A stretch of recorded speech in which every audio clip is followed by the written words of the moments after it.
Hello everyone and welcome to Deep Space, a really cool 2D platformer roguelike where we go inside a space station and we kill stuff and try to proceed to the 50th floor. Or 50th zone, I guess, since we don't move up or down floors. Game's controls are very simple. You can jump and you can shoot. It is gamepad compatible, but all you do is jump and shoot. So whether you want a gamepad is up to you.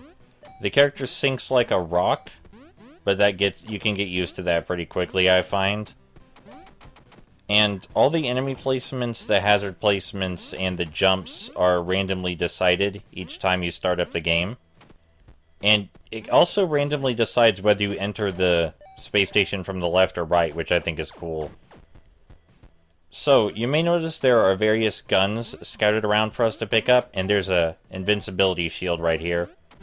Now, these power-ups, they're not here from the start of the game. These power-ups we're picking up are things you have to buy. The game has a persistent progression system.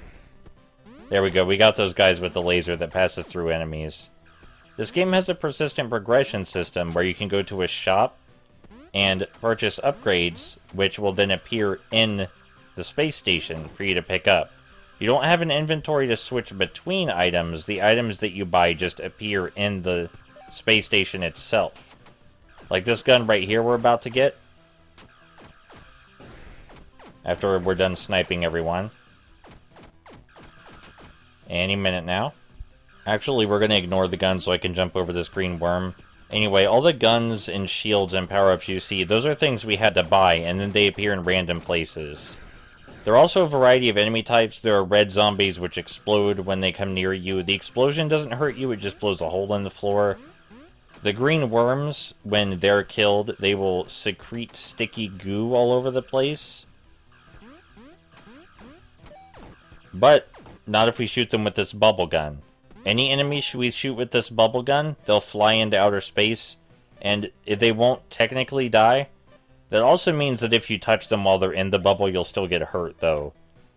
But this bubble gun is the best gun in the game because enemies we shoot with this will not get a chance to activate their special attributes. Like, let's say we shoot a bomb zombie with this gun, it will not be able to blow up. Let's say we shoot a green worm with this gun, it will not be able to blow up. Let's say we shoot a carrier zombie with this gun, it will not be able to spawn more worms. See, like, we used it on that green worm, so he flew into the sky. Normally, if we killed that worm with any other gun, it would explode and leave goo everywhere. Well, more goo than it already has. And that goo impedes our jumping and movement speed. Basically, the bubble gun, where you trap the enemies in a green bubble, is just the best thing in the game. And whenever you see it, it's just a good time. You can upgrade all the guns to give them more ammunition, and you can also upgrade your health and junk. See, look at that. Because we put that bomb zombie in a bubble, he won't explode anymore. And there's a lot of cute interactions between the enemies and the various guns, and it's just a really solid game.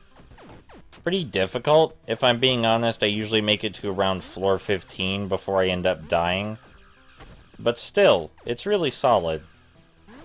It's just maybe a little difficult for my tastes, especially given it's a 2D platformer and I usually play easier 2D platformers, but that doesn't mean you shouldn't like it, because it seems really well designed, and like it would make the right kind of people very addicted to it. Things are actually going really well in this run, like surprisingly well, which makes me nervous. Oh hey, there's a gun up there that shoots 3 ways instead of just... Well, that's how that game usually ends for me.